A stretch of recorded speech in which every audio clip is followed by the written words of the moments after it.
Very very good afternoon class. चलिए भैया ध्यान से सुनिएगा। माय यूट्यूब फैमिली, आपको भी जो है ये रिकॉर्डिंग मिल रही है, ये मेरे लाइव लेक्चर्स की जो है रिकॉर्डिंग है। ये वाली जो वीडियो है, ये जो आप देखेंगे, ये लाइव लेक्चर की रिकॉर्डिंग है। Because something bad happened in my family, so I am not able to record the videos for my YouTube channel. तो आपको यही जो है लेक्चर जो है आपको ये मिल रहा है इसका, ठीक। चलिए चलिए बेटा, आपकी भी बात मान लेते हैं। सर इतने दिनों से सेम बैकग्राउंड यूज कर रहे हैं आप। चलिए ये लीजिए, कोई दिक्कत नहीं है हमें। हमें तो सेम जगह रहना, बस बैकग्राउंड हमारा जो है वो चेंज हो जाता है। यही चाहिए होता है आपको, और क्या चाहिए होता है। चलिए कोई बात नहीं। आज का टॉपिक ना बहुत ही इम्पोर्टेंट है, बहुत ही इम्पोर्टेंट है। बहुत अच्छे से करना, आपके सामने वैसे लिखा भी हुआ है, बट मैं आपको बता दूं, ये आपका बोर्ड के अंदर इतने मार्क्स का आता है। चाहते हो ये 5 नंबर, तो ये वीडियो यूट्यूब वालों के लिए कह रहा हूँ, ये वीडियो देख लेना। और जो लाइव बैठे हैं ये अच्छे से लेक्चर सुन लेना, क्योंकि ये 5 नंबर आपके यहाँ से पक्के होंगे। बहुत इजी है, मैं कराने वाला हूँ। बहुत सिंपल टॉपिक है, ठीक है ना। सिंपल याद रखो भैया, स्विफ्ट कार। क्या याद करना है? स्विफ्ट कार को याद करना है, स्विफ्ट याद करना है, ठीक है। स्विफ्ट से कैसे आएगा सर? यहाँ पे देखो, सबसे पहले आया सेकेंड हैंड गुड्स। ऐसे क्या आया हमारा? सेकेंड हैंड गुड्स, ठीक है। भैया देखो, क्वेश्चन में आ जाए, पेपर में क्या पूछेगा? पेपर में ये पूछेगा कि यहाँ पर लिखो precautions of value added method, precautions of income method, production precautions of expenditure method, ठीक है। कई टीचर्स ना इसको अलग अलग कराते हैं, वैल्यू एडेड के अलग, इनकम की अलग, एक्सपेंडिचर के अलग। लेकिन मैं क्या कहता हूं कि आप इसकी एक ही कर लो। 5 पॉइंट है, 6 पॉइंट है, अच्छे से याद कर लो। सारी जगह यही चल जाएगी आपकी। पर याद सारे करने पड़ेंगे पॉइंट, ये याद रख लेना, ठीक है ना। तो सिंपल सी चीजें बता रहा हूँ क्या है। सेकेंड हैंड गुड्स, जो लिखा हुआ उसको भूल जाओ, जो मैं बोल रहा हूँ उसको सुनते जाओ। सेकेंड हैंड गुड्स क्या कहता है? भैया प्रिकॉशन का मतलब क्या होता है कि जब हम नेशनल इनकम को एस्टिमेट करते हैं या डोमेस्टिक इनकम को एस्टिमेट करते हैं, उस टाइम पे हमें क्या क्या प्रिकॉशंस अपने माइंड में रखने हैं कि हम इन चीजों की वैल्यू को ऐड ना करें या इन चीजों की वैल्यू को ऐड करें, कि हमारी नेशनल इनकम सही निकल के आए। तो हमने कहा कि हमने क्या क्या इंक्लूड नहीं करना है। सेकेंड हैंड गुड्स की वैल्यू को इंक्लूड नहीं करना है। क्यों नहीं इंक्लूड करना है?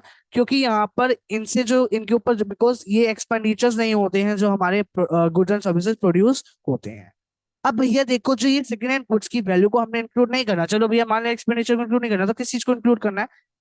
हमने इंक्लूड करना है जो उसके ऊपर कमीशन अर्न होता है बाय द एजेंट्स। हमने क्या किया? Value of final goods and services को हमने क्या कहा? Value of second hand goods को इंक्लूड नहीं करना, लेकिन जो उसके ऊपर कमीशन अर्न हो रहा है उसको हम इंक्लूड करेंगे, क्योंकि वो क्या है? हम एक प्रोडक्टिव सर्विसेज जो है वो दे रहा है, ठीक है ना। क्योंकि वो क्या दे रहा है? प्रोडक्टिव सर्विस दे रहे हैं, इसलिए हम उसको इंक्लूड करेंगे in the estimation of national income. फिर है स्विफ्ट का W, that is windfall gains. Windfall gains का मतलब क्या है? विंडफॉल गेन्स का मतलब ये है कि आपको लॉटरी लग गई।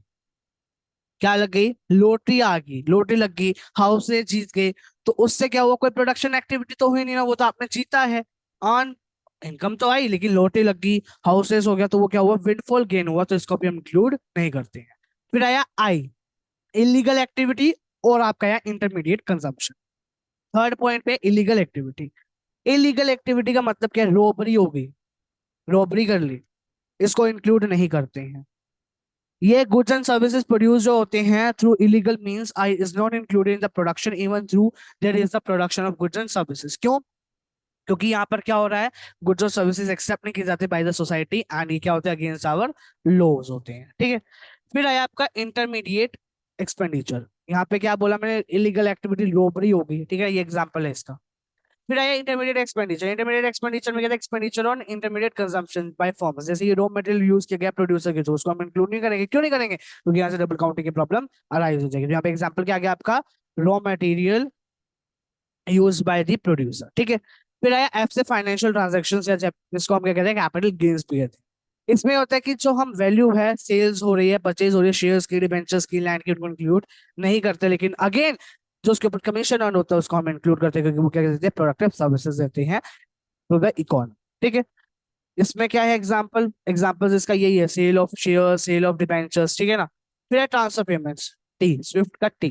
ट्रांसफर पेमेंट्स होते हैं जो यूनिलेटरल पेमेंट्स होते हैं, आपको ऑलरेडी मैंने बता रखा है। यूनिलेटरल पेमेंट्स करते हैं जो वन साइडेड पेमेंट्स होती हैं, वो पेमेंट्स जो हमें मिलती हैं without any any productive services and return.